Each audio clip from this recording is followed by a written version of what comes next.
Bienvenidos a Comprensión de los Tiempos Actuales, a la clase de Romanos explicado con el pastor Juan Marcos Perpich, y seguimos adelante en la recta final con este magnífico libro que el Señor nos dejó. Y vamos a orar. Señor, gracias por tu palabra, porque es tan poderosa y porque tu palabra nos lleva a toda verdad. Gracias por este día, por esta clase, y te pedimos que abres nuestras mentes y nuestros corazones para recibirla. En el nombre de Jesús, amén. Bueno, Pastor Juan Marcos, Dios le bendiga. Quiero retomar del capítulo 5, versículos 20 y 21. Romanos capítulo 5, versículos 20 y 21 dice, pero la ley se introdujo para que el pecado abundase. Mas cuando el pecado abundó, sobreabundó la gracia, para que así como el pecado reinó para muerte, así también la gracia reine por la justicia para vida eterna mediante Jesucristo, Señor nuestro. Animamos a todos a tener una Biblia física que uno pueda así marcar cosas importantes. Entonces, hay dos declaraciones aquí monumentales de Romanos capítulo 5. Dice, la ley se introdujo, ¿para qué? Para acabar con el pecado. Amén. Amén. No, no, dice algo muy sorprendente. La ley se introdujo para que el pecado abundase. Y dice, donde abundó el pecado, se acabó, ¿cierto? Se acabó. No, no se acabó. Sobreabundó la gracia. Entonces tenemos dos cosas muy importantes. ¿Para qué? Pues para nuestro tema que vamos a abrir ahora en capítulos 6, 7 y 8, que vamos a estar hablando sobre el segundo aspecto de la salvación. Repasando, para los que están aquí por primera vez, nosotros hemos visto tres aspectos de la salvación: la justificación, la santificación y la glorificación. Y vamos a entrar en estos capítulos 6, 7 y 8 sobre el tema de la santificación.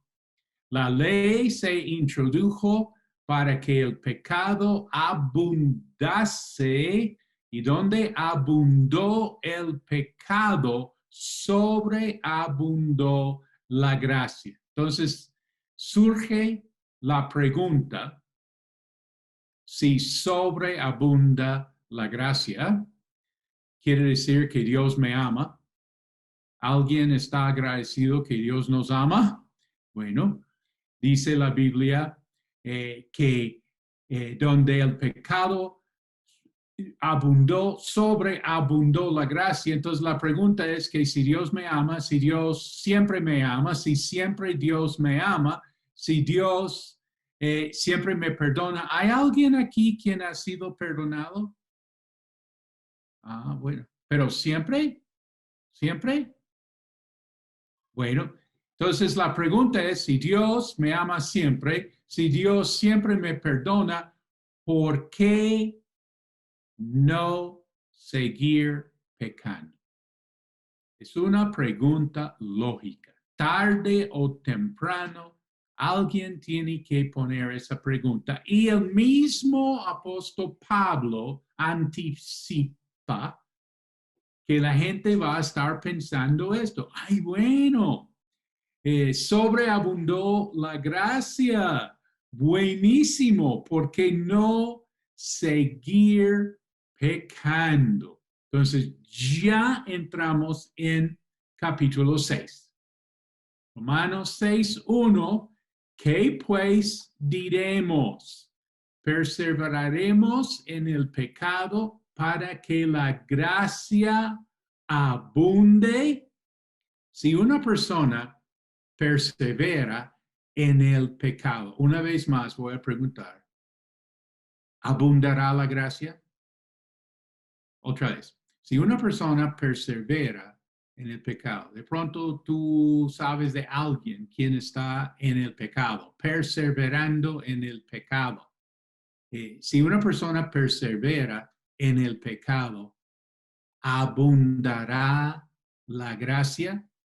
Si tú dices no, no abundará la gracia. Entonces, pues ya podemos cerrar Romanos explicado, ya podemos irnos, bueno, para la casa, o si ya estamos en la casa, podemos hacer otra cosa, porque ya terminamos el libro, realmente no hay ya más que decir. Pero si tú dices que sí, si uno persevera en el pecado, abundará, sobreabundará la gracia. Entonces tenemos que contestar la pregunta, ¿por qué no seguir pecando? La Biblia al día pone este versículo, Romanos 6:1, dice, bueno, seguiremos pecando entonces para que Dios pueda seguir mostrando cada vez más misericordia y perdón. Nota, si Dios pudiera amarme más, y sabemos que Dios no ama ni más ni menos, pero si pudiera amarme más, me amaría más cuando yo estoy mal. Esto nos cuesta asimilar. Es algo demasiado grande.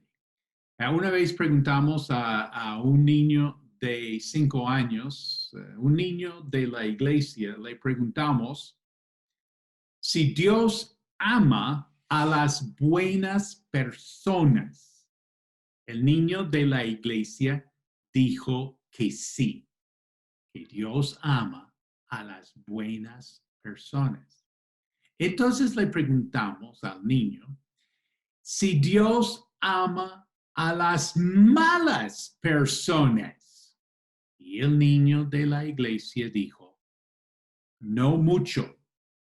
O sea, realmente para recibir esto, hasta en la iglesia nos cuesta. Nota, el apóstol Pablo fue acusado de predicar libertinaje. ¿Te acuerdas qué es libertinaje? Libertinaje se puede resumir en el libro de Romanos diciendo, hagamos males para que vengan bienes. El libertinaje. Este es un tema muy importante en el Nuevo Testamento. Si uno cree que donde abundó el pecado, sobreabundó la gracia. Si realmente crees eso, entonces es muy importante este tema del libertinaje. En Gálatas 5, el apóstol Pablo dice, porque vosotros, hermanos, a libertad fuisteis llamados, es solamente que no uséis la libertad como ocasión para la carne. Esto para subrayar como ocasión para la carne. Este es el libertinaje. ¿Qué es el libertinaje? Eso es usar la libertad para ocasión, como ocasión para la carne, sino servíos por amor los unos a los otros. Gálatas 5:13. En 1 de Pedro dice como libres, pero no como los que tienen la libertad como pretexto para hacer lo malo, sino como siervos de Dios. ¿Qué es el libertinaje? Pues es tener la libertad como pretexto para hacer lo malo. En la iglesia una vez había un consejero malo, no sé cómo, no mentiras, él no fue un consejero, perdón, él no fue un consejero, sino un hermano en la iglesia, y en la consejería salió a flote que este hombre estaba diciendo a ciertas mujeres que el Espíritu Santo le mostraba con cuáles mujeres podía tener el sexo. Y entonces, pues, él vio que Dios perdonó a David, y entonces, pues sí, uno dice, bueno, qué don del Señor, ¿no? Saber con quién uno puede hacer lo malo, pero no podemos usar las cosas de Dios como pretexto para hacer lo malo. Si alguien te está proponiendo algo malo, entonces esto no es de Dios, este es el libertinaje. Judas capítulo 4 muestra que en los tiempos bíblicos, en el comienzo de la iglesia, esto fue un gran problema. Pero hasta puedo pensar que la iglesia se encontraba en gran problema. ¿Por qué? ¿Sí? Por el libertinaje, por personas quienes dentro de la iglesia promovían el libertinaje. Pues hasta uno podría pensar, casi se acaba la iglesia, casi se acaba la iglesia de Jesucristo, porque imagínate, si ya la gente va a seguir el libertinaje, ¿qué iglesia vamos a tener? Judas, el versículo 4 dice, porque algunos hombres han entrado encubiertamente. Es que ellos no lleguen diciendo, mira,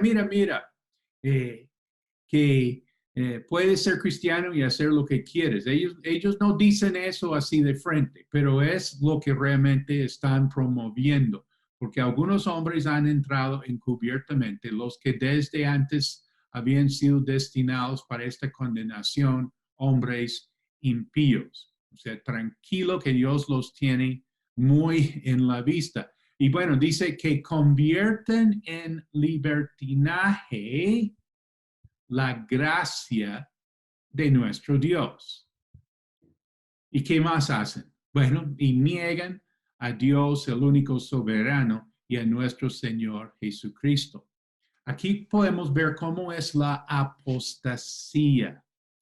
Estamos muy pendientes del tema de la apostasía. Acuérdate que es la iglesia cristiana apóstata. El mundo no es apóstato.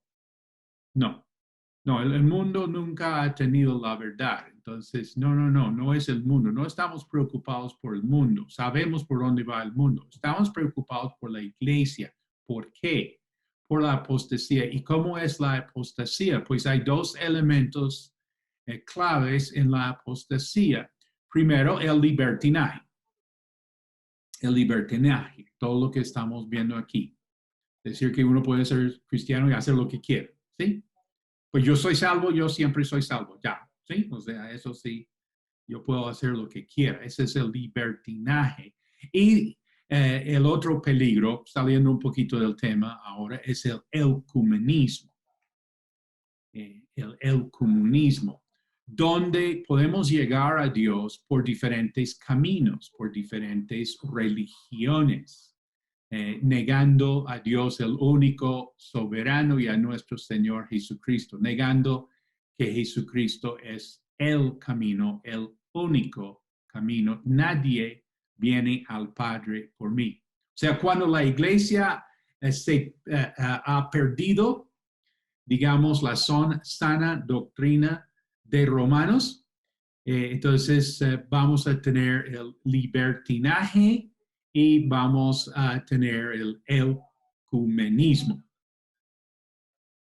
Bueno, en 1 de Corintios capítulo 5, la iglesia se ve que sufría de libertinaje. Es que había un hombre en la iglesia como muy conocido por todos sería, y él vivía fresco en inmoralidad sexual.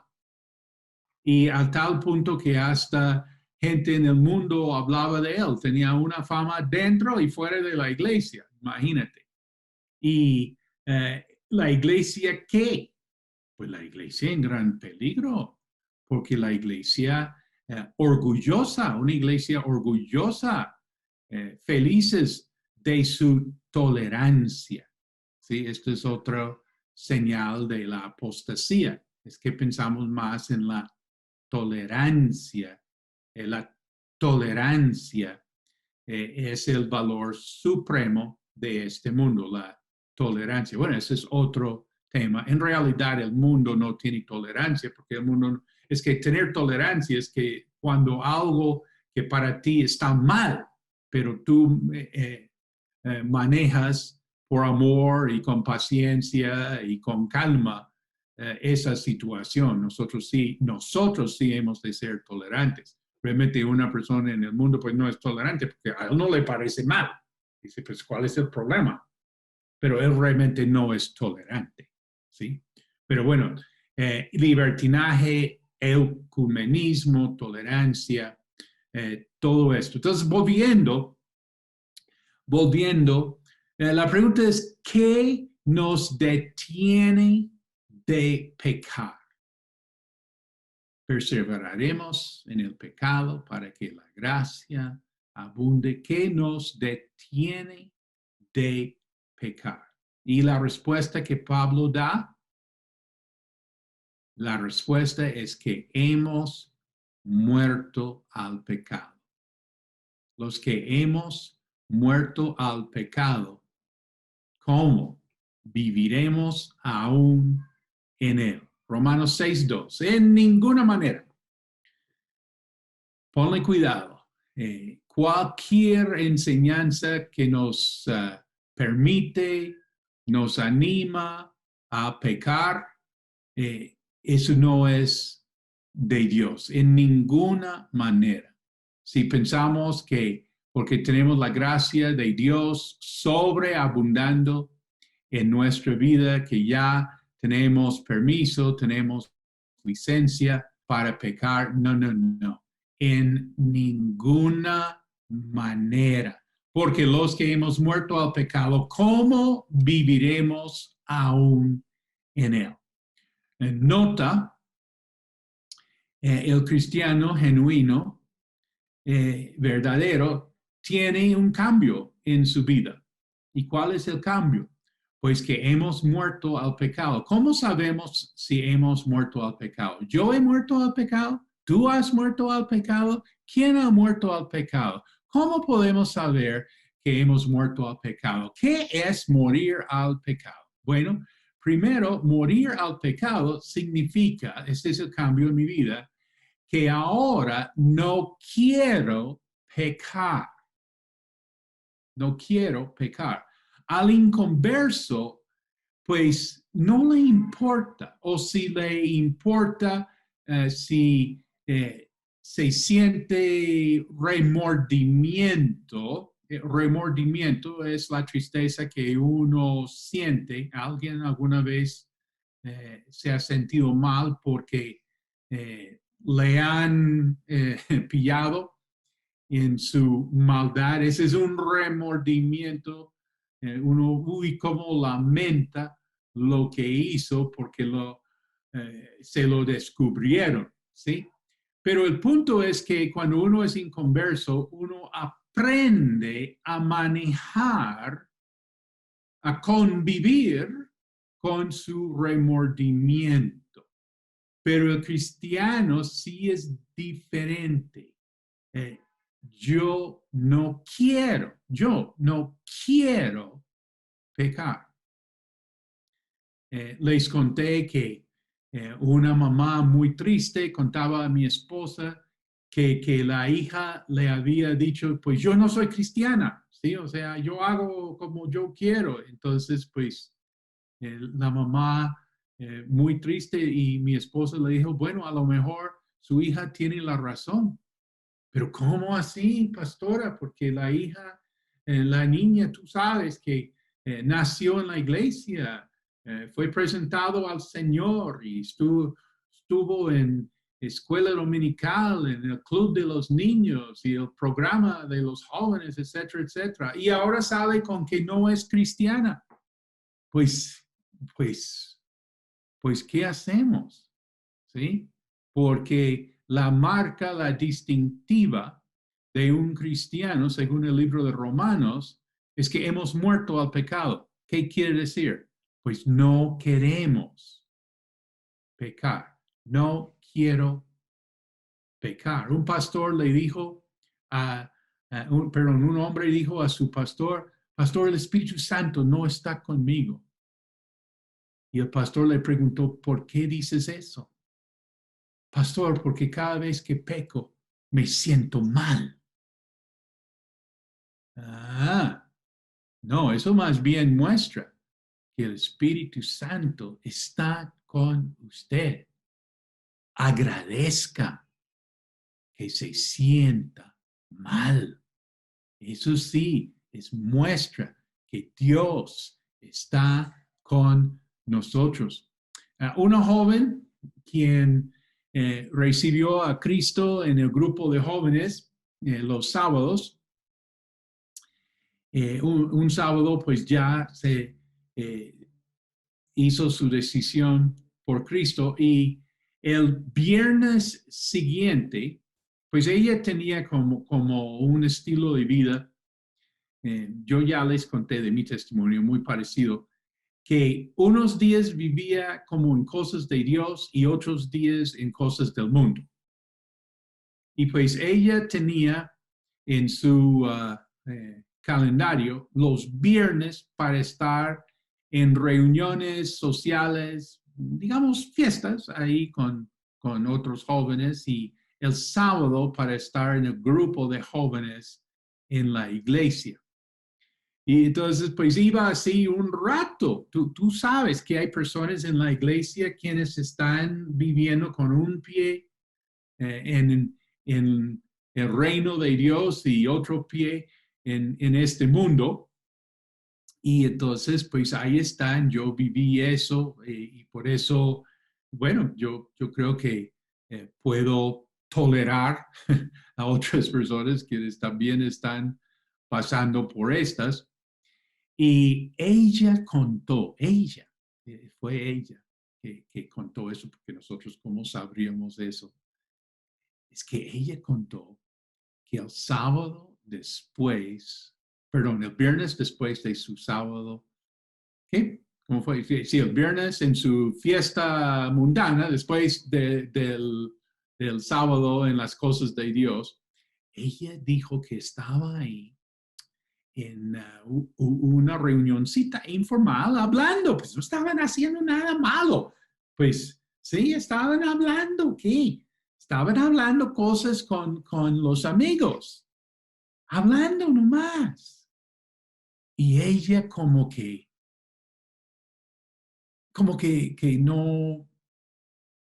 no ponía atención a lo que la gente conversaba. Y alguien le dijo, oye, ¿y tú qué? Y ella, sí, sí, sí, sí. ¿Y tú qué? No, no, no, bien, bien. No nos estás poniendo cuidado. Sí, sí, yo les estoy poniendo cuidado. ¿Pero qué te pasa? ¿Algo está mal? No, no, yo estoy muy bien. Sigan. Cuéntame. Y esto sucedió un viernes, otro viernes, otro viernes. Y por fin ya los amigos, cuando se reunieron, no pusieron ninguna música. No querían nada para interferir. Estaban preocupados por su amiga. Cuéntanos qué pasa. ¿Hay un problema en tu casa? ¿Hay un problema con tus papás? Las otras amigas, pues le preguntaban, ¿estás embarazada? Le preguntaban de todo. Le preguntaban de todo. Y yo, no, no, no, no, no, no, no. Todo bien, yo estoy bien. Mírame, mírame, yo estoy bien. ¿Sí? Entonces ella hizo el esfuerzo por interesarse en los temas que ellos hablaban y las cosas que ellos hacían, porque son sus amigos y ella los quería. ¿Sí? Pero la verdad es que ella estaba ahí en esa reunión el viernes pensando en el sábado qué es lo que iban a hacer en el grupo de jóvenes.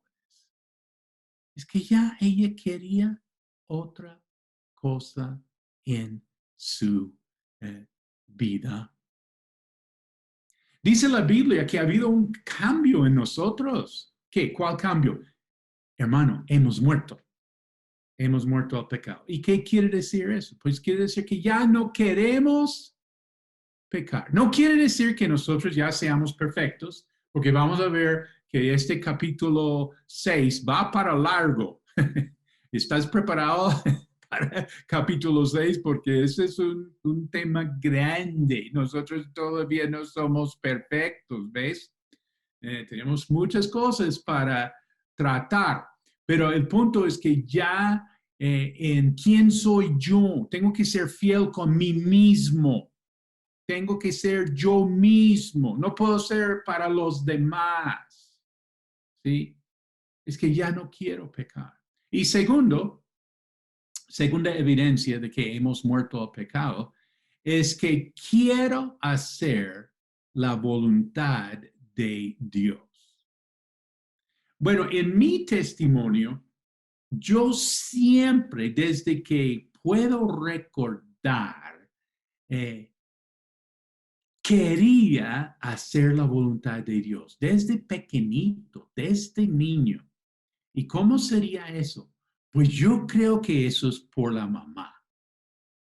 Ya que han pasado unos años, pues no parece, pero ya que reflexiono, lo que es usted, que piensa usted, que sabe usted, cómo es su persona, es por la mamá.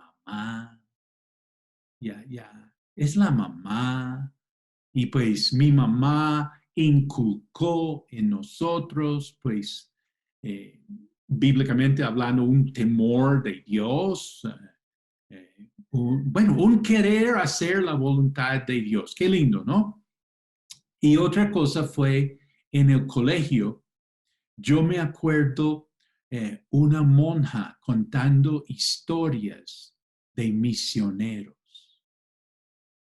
Y entonces, por ahí tendría que 7 años, 8 años, qué sé yo. O sea, tenía un querer de hacer la voluntad de Dios. Y me acuerdo, pues, leyendo muchas cosas en mi vida. No se me ocurrió leer la Biblia, pero sí leía muchas cosas. Y me acuerdo como mi hambre por cómo poder hacer la voluntad de Dios en la vida de una persona. Me parecía fascinante ese tema. Entonces, bueno, yo siempre quería hacer la voluntad de Dios, pero, ahora viene el pero a los 80 años de edad. Siempre quería hacer la voluntad de Dios, pero a los 80 años de edad. Ahora, 80 años de edad no me parece tan lejos. Tengo que cambiar mi ilustración, tengo que decir, no sé, a los 90, porque 80 no está tan lejos, maestro. Bueno, y pues el punto es que uno joven sí quiere hacer la voluntad de Dios, pero más tarde, ¿sí? Después. Pero sí, la quiero hacer. Mejor dicho, uno tendría que ser muy bruto, perdón, no queriendo hacer la voluntad de Dios. ¿Quién no quiere hacer la voluntad de Dios? ¿Quieres hacer la voluntad? Pregunta a cualquier persona. ¿Quieres hacer la voluntad de Dios? Claro que sí, porque pues uno quiere ir al cielo, obvio. Eso no tiene mucho que que explicar, pero más tarde. Hemos visto como el concepto, la nobleza de la persona se ve, la buena intención que tiene uno, pero lo que pasa es más tarde. ¿Sí? No se puede ahorita. Hablando de grupo de jóvenes, en una época en Colombia, el año más difícil en el colegio fue el quinto año. Son 6 años de colegio, ¿sí? Y el quinto año. Más difícil que el sexto.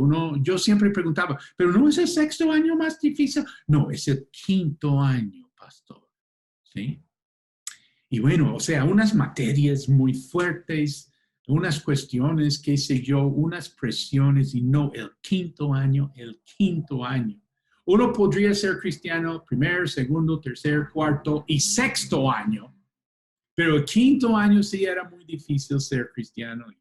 Y muchas veces me decían, mira, cuando termine el quinto, el famoso quinto, alguien aquí escuchándonos, vivió esa época en que sí me puede confirmar si es cierto lo que usted está diciendo, es que el quinto año es muy difícil y uno tiene que pasar el quinto año y después hacer cosas en su vida. Entonces me aseguraban que después del quinto año van a servir a Dios. Bueno, y cuando terminaban el quinto año ya en sexto, lo que pasa es que toca graduarse. Bueno, entonces cuando se gradúe, ahora vamos a servir a Dios. Y no, lo que pasa es que al graduarse, pues toca organizarse para la universidad, entrarse en la universidad. ¿Quiénes se acuerdan cuando eso fue un gran proyecto? Pero una cuestión muy complicada. Y bueno, poder entrarse a la universidad, sí, ahora servir a Dios. Pero no, lo que pasa es que el primer año en la universidad es muy duro y bueno, todo, y que las reuniones con los compañeros y todo, y que, pero cuando termine mi carrera, ahora sí voy a servir, ¿sí? Y bueno, terminaron la carrera y no, pero me tengo que casar, porque uno de soltero, ¿qué puede hacer para Dios? Entonces, bueno, a pasar el noviazgo, el casamiento, y bueno, ahora sí, no, pero lo que pasa es que queremos tener unos hijitos. Bueno, entonces tengamos los hijitos. Entonces, es siempre hacer la voluntad de Dios, pero ¿me entiendes? Más adelante, y bueno, ya estoy con una generación, no, cuando me salga la pensión, pastor. Cuando me salga la pensión, ahora sí me entrego de full, me va a tener y vamos a trabajar juntos y todo. Pues sí, lo que pasa es que en Romanos hemos muerto al pecado, no quiero pecar y quiero hacer la voluntad de Dios hoy. Hoy. Digo, ese es mi testimonio. Ese es mi testimonio. Para mí la gran diferencia no es en el querer hacer la voluntad de Dios, es en cuándo hacerlo. Es hacer la voluntad de Dios hoy. Vamos a hacer un comentario aquí. Punto número 1. La justificación no es la meta final. Nosotros vimos en el capítulo 3, versículo, ponle versículo 20, Romanos capítulo 5, versículo 21, vimos el tema de la justificación. Gloria a Dios, la justificación. Pero la justificación no es la meta final. Voy a echar aquí un concepto, a ver si me siguen la cuerda. ¿Tú cómo ves la salvación? ¿Tú ves la salvación como una cuestión vertical u horizontal? Me explico. Vertical es que ya pasé la línea, ya soy salvo, ya soy justificado, ya. ¿Sí? Ok. O si tú ves la salvación como de perspectiva horizontal, que quiere decir que tenemos una vida. El libro más famoso en el cristianismo después de la Biblia es el libro El progreso del peregrino. Y uno, pues, se pone a pensar, ¿por qué el libro más famoso, más leído por los cristianos en 400 años, después de la Biblia, obvio, es el libro El progreso del peregrino? Porque John Bunyan recibió la inspiración para este libro en un sueño y él escribió El progreso del peregrino. John Bunyan, lo que llamaban los peregrinos, eran separatistas de la iglesia anglicana de Inglaterra, y entonces él veía la vida cristiana así como un viaje, es un viaje. El libro habla de un viaje. Entonces, estoy aquí tratando de enfatizar que la justificación no es la meta final. ¿Sí? Es la puerta a la santificación. Porque quisiera animarte, nosotros tenemos un peregrinaje y nosotros tenemos que ir progresando en nuestro viaje horizontal. No como una cosa, ya, nomás, sí, yo soy cristiano, sí, o sea, sí. ¿Sí? Uno se da cuenta que hay muchísima gente, sí. Dice, ¿qué pasa? Ellos están entendiendo la salvación como una cuestión, vertical. Ellos no tienen en cuenta el aspecto horizontal. Nota, la santidad, y dice en Hebreos, ¿no? La santidad sin la cual nadie verá al Señor. La santidad es, primero, estar apartado del pecado. La palabra santo, ¿sí? Nosotros cuando oímos la palabra santo, o si decimos que, uy, ese man es un santo, ¿sí? Entonces nosotros como que ponemos un feeling todo, ¿sí? Todo espiritual, todo elevado, todo ahí, pues, ¿sí? Pues lo que pasa es que el concepto bíblico de la santidad literalmente es ser apartado. Y estamos hablando que somos apartados. ¿Te acuerdas que el apóstol Pablo, aquí en Romanos, dice apartado para el evangelio de Dios? Somos apartados para Dios. ¿Alguien está identificándose con este concepto? Que sí, yo soy apartado. A veces cuando hablamos de ser llamados, entonces uno también se pone todo raro y que, uy, que vio una luz o qué fue, ¿sí? Y no, pues realmente ser llamado es ese ser apartado, es la esencia de la santidad. Cuando yo estaba estudiando Romanos en el Instituto Bíblico, vivía con un amigo quien tenía una guitarra y él había comprado un juego de cuerdas nuevas. ¿Quién aquí toca guitarra? ¿Quién aquí sabe? En una época, bueno, lo más costoso en esta vida fue un juego de nuevas cuerdas. Y entonces yo me acuerdo, ¿no? En el grupo de jóvenes orando y ahorrando para conseguir la plata para comprar nuevas cuerdas, porque eran muy costosas, ¿sí? No sé, pues hoy en día no quiere un juego de cuerdas, eso no es nada, ¿sí? Pero, uy, no, en una época eso sí era muy costoso. Y bueno, donde vivíamos, eh, se dañó el inodoro.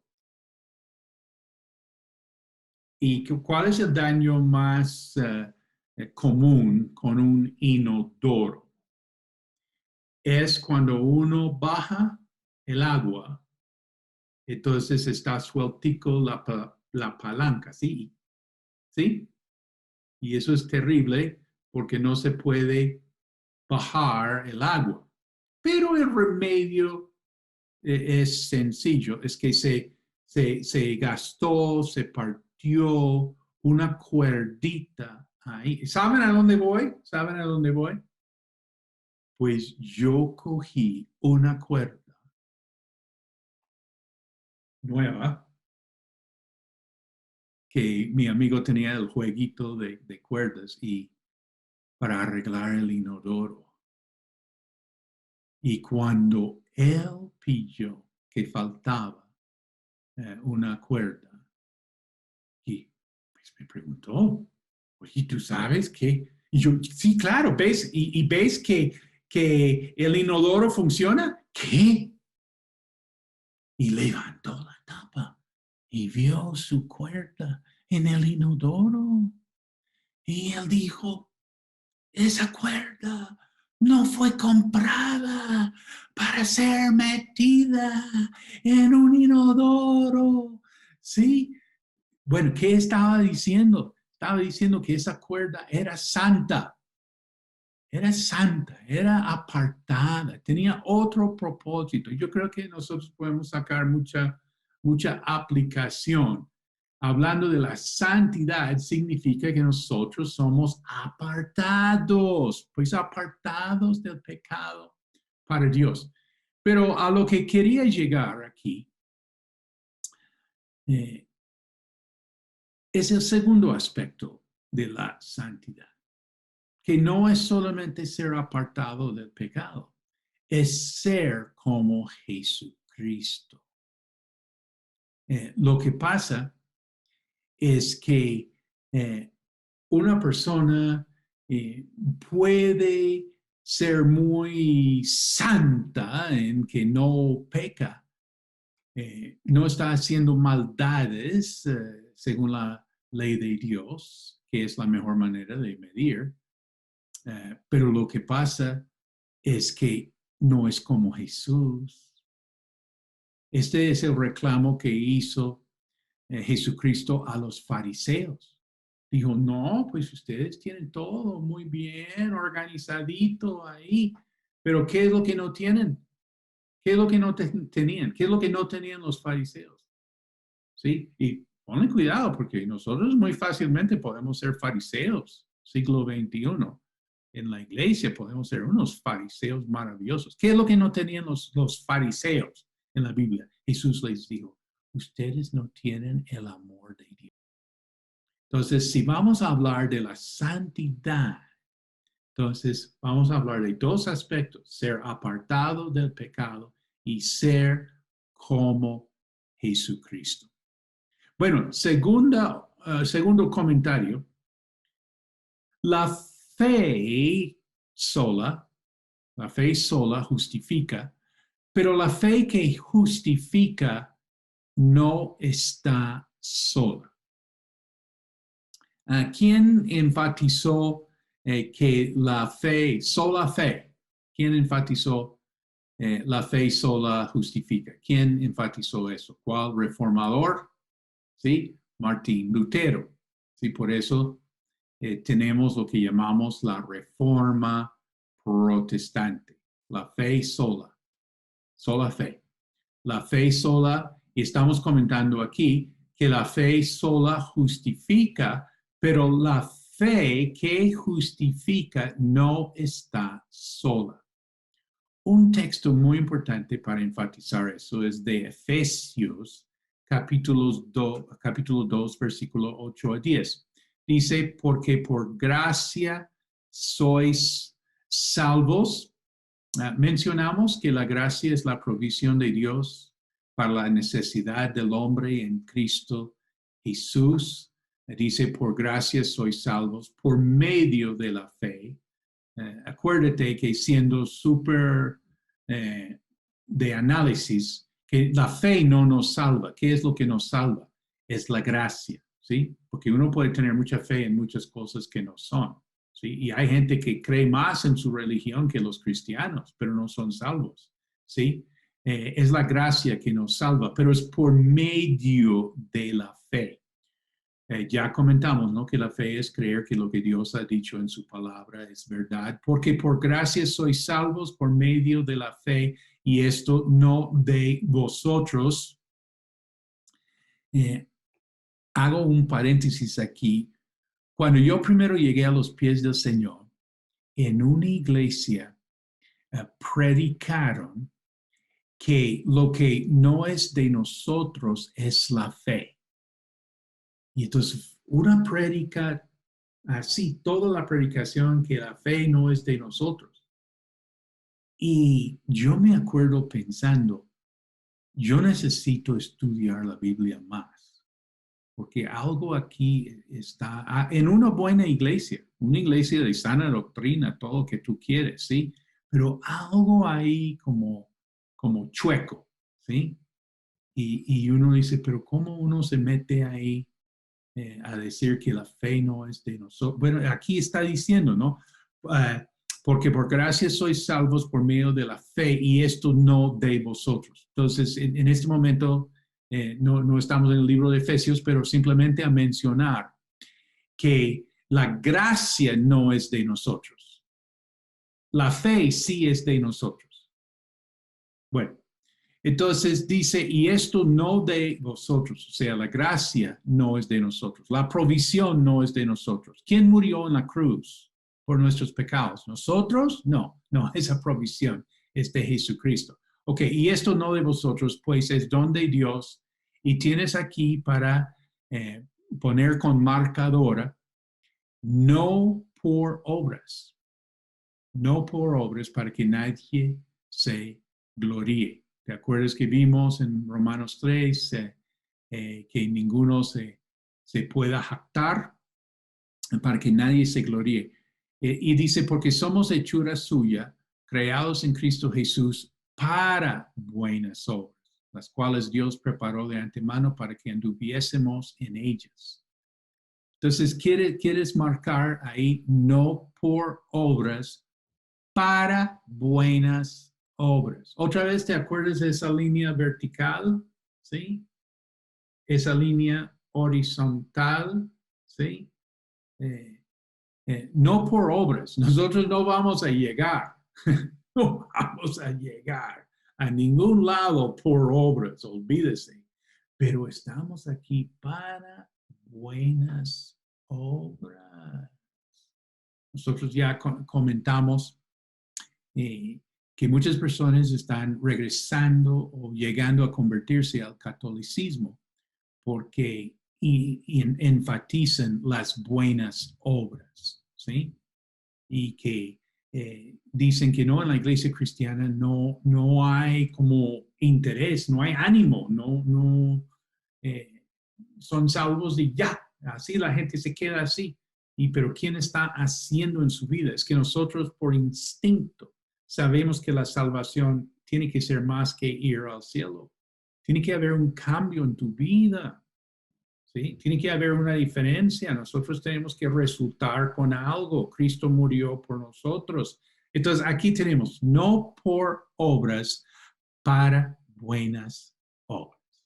¿Quieren decir conmigo? No por obras, para buenas obras. La fe sola justifica, pero la fe que justifica no está sola.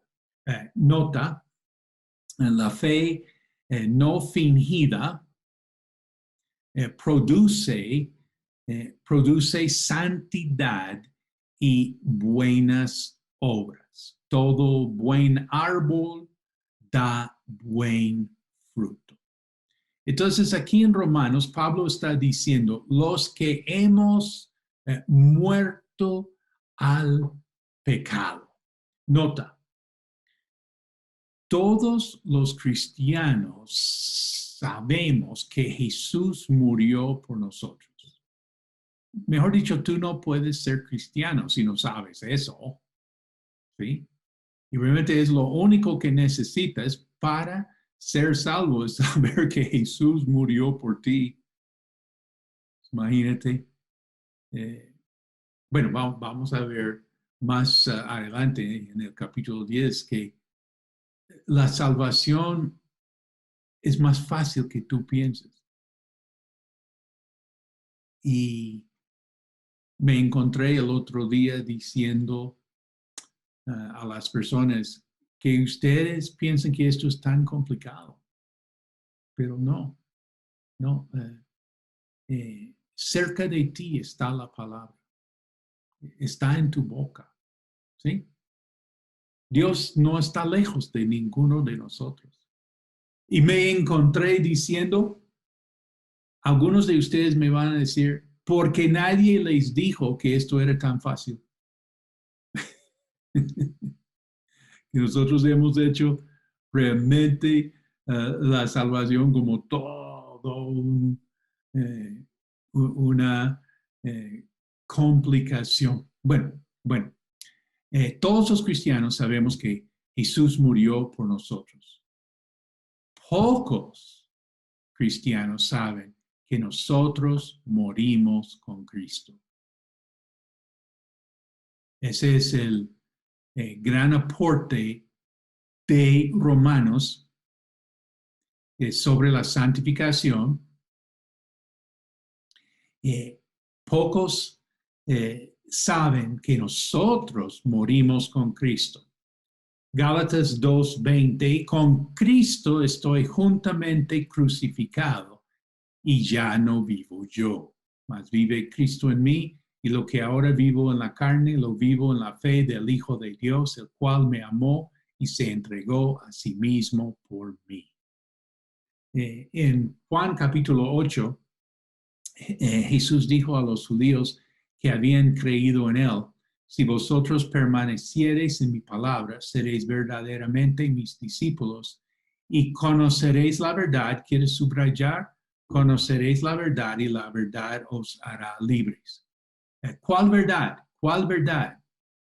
Que ellos conocerían. Todavía no la conocían, pues la verdad que Jesús murió por nosotros. En este momento, ellos no conocían esa verdad. Ellos ni se imaginaban que Jesús se iba a morir. Lejos del pensamiento de ellos sería que Jesús fuera a morir. Y después de la muerte y resurrección, el apóstol Pablo, ¿por qué tenemos el apóstol Pablo? Ya con Jesús, pues ya, no, es que necesitamos esta revelación de la verdad. ¿Cuál verdad? Que nosotros morimos con Cristo. Esta verdad, conoceréis la verdad y la verdad os hará libres. Tiene dos aspectos, que Cristo murió por nosotros y que nosotros morimos con Cristo. Viendo aquí en Juan 8, dice, le respondieron, linaje de Abraham somos y jamás hemos sido esclavos de nadie. No, ¿te imaginas? Están diciendo que jamás han sido esclavos de nadie. Hágame el favor, los judíos no han sido sino esclavos en Egipto, esclavos de Asiria, esclavos de Babilonia, esclavos de Grecia, esclavos de Roma. Y aquí están diciendo, jamás hemos sido esclavos de nadie. Ay, ¿cómo dices tú, seréis libres? Jesús les respondió, de cierto os digo, que todo aquel que hace pecado, esclavo es del pecado.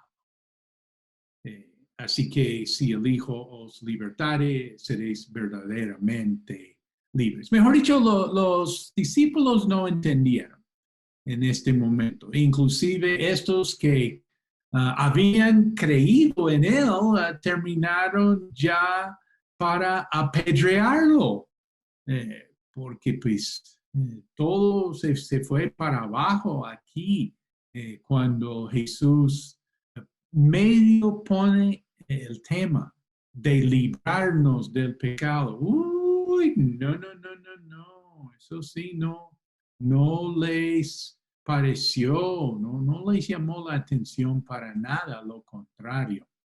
Entonces, a mencionar la importancia de las epístolas. Nosotros hemos de apreciar la importancia de cada parte de la Biblia. Y hemos de leer, de enseñar, de predicar y de discipular de toda la Biblia. Esa es la meta que tú tienes, ¿sí? Es conocer la palabra, toda la Biblia.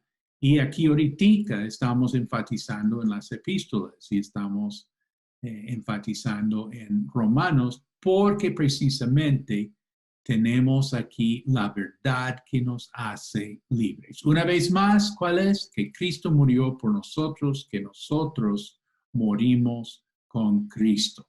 La solución al pecado es la gracia. Y cuando abundó el pecado, sobreabundó la gracia. La solución para el pecado es la gracia. Nota, la gracia para la justificación es que Cristo murió por mí. Es la única razón por la cual tú y yo podamos ser salvos, porque Cristo murió por nosotros. Y la gracia para la santificación, es lo que estoy tratando de poner aquí, que lleguemos aquí. La gracia para la santificación es que yo morí con Cristo. Y sabes que es la única razón por la cual nosotros cambiamos. ¿Ves que todo se centra en la cruz? Todo en la cruz. Cristo murió por mí, yo morí con Cristo. Nota, cualquier otra respuesta para el pecado es del hombre. Puede ser de buena intención y todo, pero es del hombre. Otra respuesta para el pecado es del hombre. Es hecho por el hombre, es el legalismo. Esto es delicado. Por ejemplo, asistir a la iglesia, orar, leer la Biblia, servir, ayunar, echar fuera demonios. Todo esto, ¿sí? Que son buenas disciplinas o son buenos ejercicios, son expresiones de la vida cristiana. Pero esto en lugar de la gracia de Dios es legalismo. Claro, vamos a asistir a la iglesia, pero que sea para aprender de la gracia de Dios.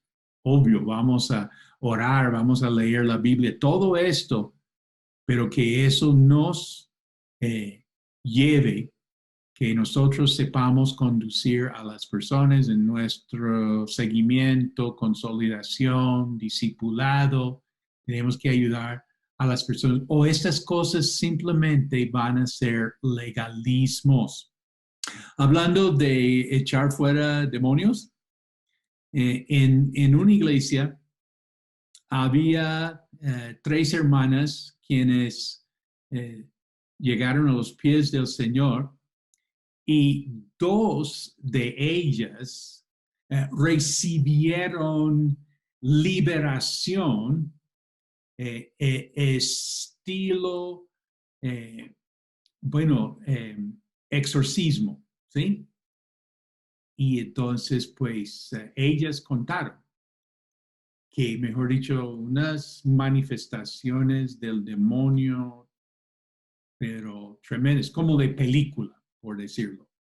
Y la tercera hermana, ella se demoró en entregarse al Señor y ella vino a hablar con nosotros. Y nosotros, pues, ministramos Romanos, de Romanos. Y bueno, bien, y oramos por ella y todo. Después supe que ella se sintió un poquito, bueno, puede decirlo, defraudada, porque habían orado por sus hermanas y no, mejor dicho, así, liberación. Y oramos por ella y bueno, no sé, realmente no me fijé, pero me parece que ni una lágrima. Sí, o sea, nada como dramático, porque ella había escuchado a sus hermanas y ella esperaba lo mismo. Y con nosotros, pues, bueno, sí. Y bueno, ¿cuál es el punto? Bueno, adivina, una de las tres está con Dios hoy. Adivina cuál.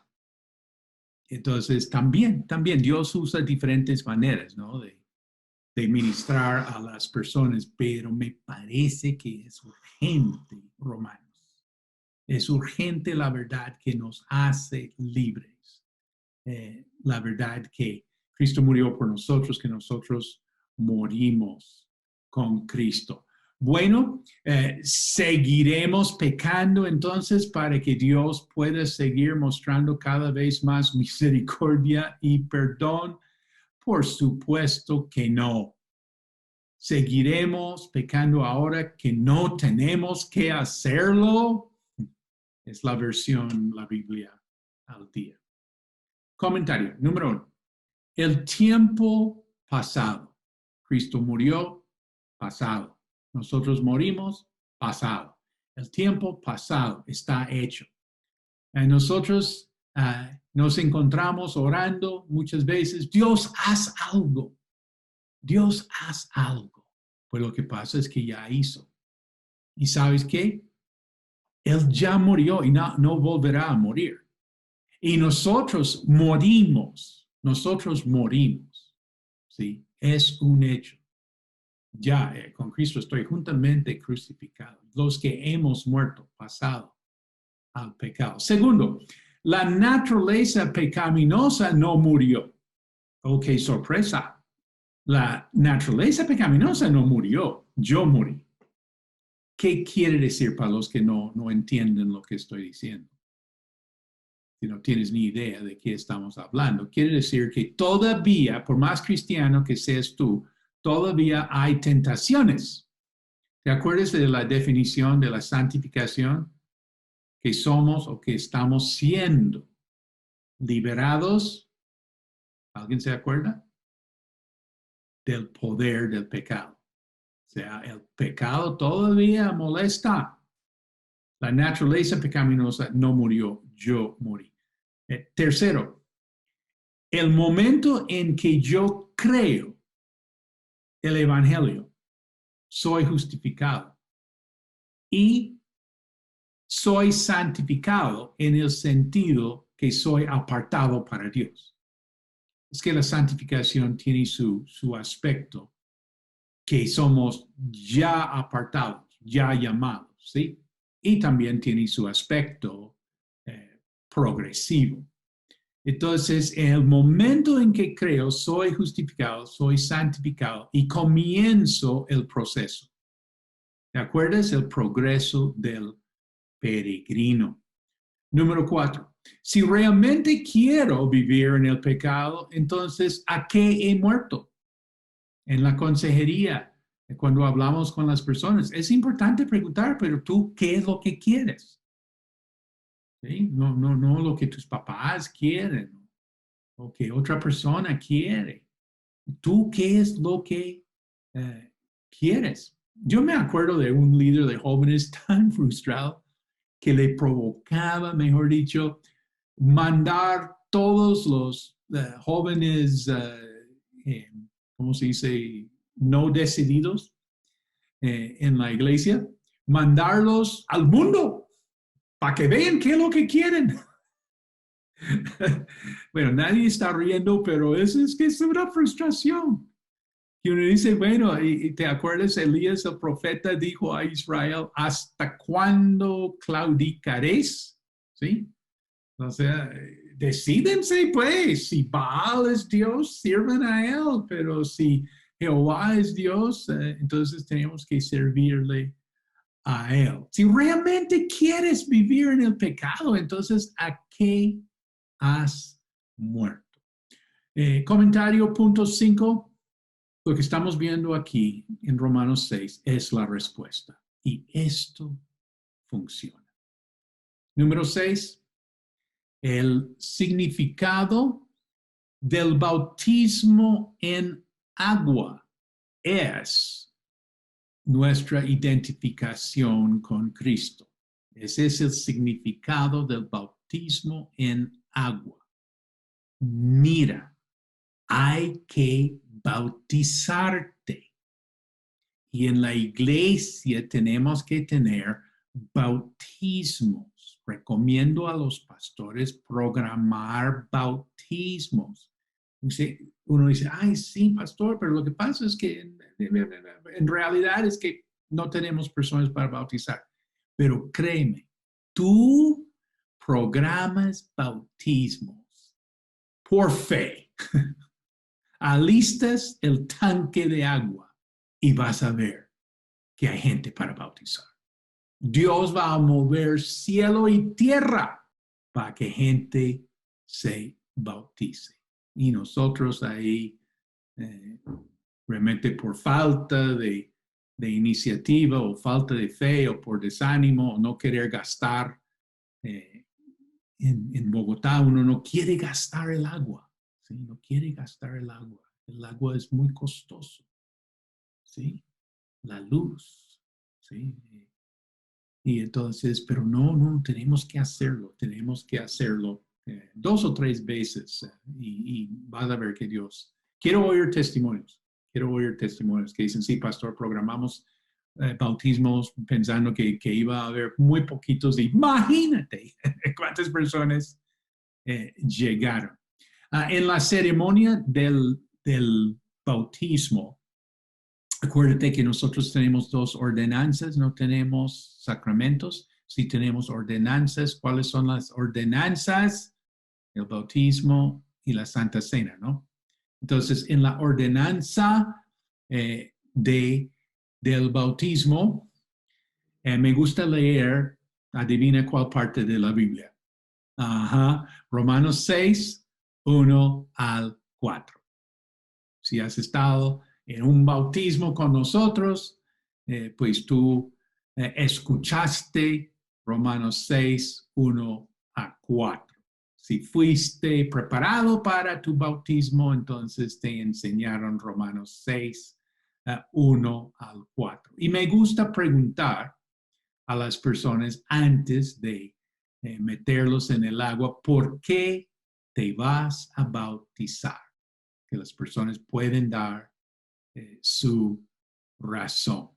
Y también en los bautismos, pues ten en cuenta que va a haber personas observando el bautismo de su pariente, de su amigo. Entonces es una oportunidad para compartir en ese momento. Y bueno, este es el significado del bautismo, que hemos muerto al pecado. Si no hemos muerto al pecado, el bautismo para nada sirve. Siempre digo, si tú no has recibido al Señor antes, entonces lo único que va a pasar aquí es que tendremos un pecador mojado. Romanos 6, versículo 3 a 4, ¿o no sabéis que todos los que hemos sido bautizados en Cristo Jesús hemos sido bautizados en su muerte? Porque somos sepultados juntamente con Él para muerte por el bautismo, a fin de que como Cristo resucitó de los muertos por la gloria del Padre, así también nosotros andemos en vida nueva. Oremos. En este momento, si hay alguien aquí quien está tomando su decisión en firme de arrepentirse y creer únicamente en Jesucristo como su Señor y Salvador, entonces puede unirse conmigo, con todos nosotros en esta oración. Si quieres decir donde tú estés, así en voz alta, Padre Celestial, te doy gracias porque tú me amas tal como soy, y siendo yo aún pecador, Cristo murió por mí. Cristo resucitó por mí. Señor Jesús, me arrepiento de todos mis pecados. Pido que me perdones, que me limpies de toda maldad. Entra en mi corazón. Sé mi Señor, sé mi Salvador. Desde este día en adelante, ando en pos de ti. En el nombre de Cristo Jesús. Amén. Que el Señor les bendiga. Wow, interesantísima sesión, Pastor Juan Marcos. Muchísimas gracias. De verdad que necesitamos escuchar muchísimo más acerca de la doctrina. Cuando la doctrina la tenemos clara, eso afecta nuestra manera de pensar y también nuestra manera de vivir. Yo tengo dos preguntas. La primera es la siguiente. ¿Qué le puedes decir a un creyente que habla de Jesús, pero no quiere confrontar el pecado porque siente que está invadiendo la privacidad de la otra persona? Pensamiento como común en estos tiempos. Dice en Proverbios, mejor la reprensión abierta que el amor oculto. Entonces, realmente estamos amando a la persona en hacer esa reprensión. Bueno, que nosotros respetemos ciertos parámetros, ¿no? No es darnos licencia para salir a regañar a todo el mundo, pero sí, realmente por amor supero mi reserva y mi prudencia, ¿sí? Por amor, sí. Y me acuerdo una ilustración que dieron en superación personal, que fue que si paso por una casa y veo la gente adentro reunida, pasándola bien, realmente para mí ir y golpear la puerta y hablar a esa gente, pues, ¿cómo? ¿Sí? Pues me da de todo. Pero si paso por esa casa y está la gente en la primera planta ahí todos contentos y riéndose, pero en la segunda planta hay un incendio y se les va a caer el segundo piso. Ahí sí supero mi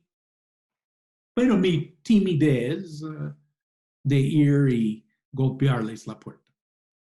Wow, muchísimas gracias, Pastor Juan Marcos. La segunda pregunta es la siguiente. ¿Qué nos puedes decir acerca del tema de la santidad y eso de ser raro o que es algo inalcanzable? Santidad y no quiero parecer raro, o santidad como un concepto inalcanzable, ¿no? Que no lo puedo lograr. ¿Qué nos puedes decir acerca de eso? Sí, estoy de acuerdo que nuestro concepto moderno de ser santo es raro, sí, señor, y o voy a decir inalcanzable, inalcanzable. ¿Por qué es raro? Por Hollywood. Por eso no me gustan las películas de Jesús.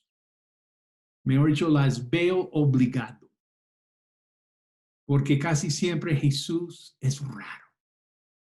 Aún mi película favorita de Jesús, Jesús de Nazaret por Zeffirelli, que es una película buenísima, es basada, tú sabes, en William Barclay, en un que hizo William Barclay. Entonces Zeffirelli tomó ¿cómo se dice? La versión de William Barclay de los evangelios, excelente. Y los discípulos y todo, ¿cómo se dice? Escenografía. Pero Jesús, claro, es un chirriado, ¿sí? Pero tiene los ojos, uno dice, este hombre está fumando algo, ¿sí? Raro. ¿Y tú quieres que yo sea así? A mí no me llama la atención. Bueno, y la santidad en el concepto perspectiva moderno es inalcanzable. El ejemplo, la Madre Teresa. ¿Quién es como la Madre Teresa? Hágame el favor. Pues yo tengo unos candidatos, ¿sí? Pero digamos en la cultura popular ser santo es una cosa inalcanzable, ¿sí? Y tercero, como en mi experiencia, el querer pues estar bien y haciendo bien las cosas, pero más tardecito, por favor. Es que ahorita es difícil. Bueno, muchísimas gracias, Pastor Juan Marcos. Muy, muy, muy buena la clase y les recordamos a todos los participantes, comparta, aprenda, propaguemos este mensaje a través de la tierra. Que el Señor les bendiga. Nos vemos en la próxima sesión.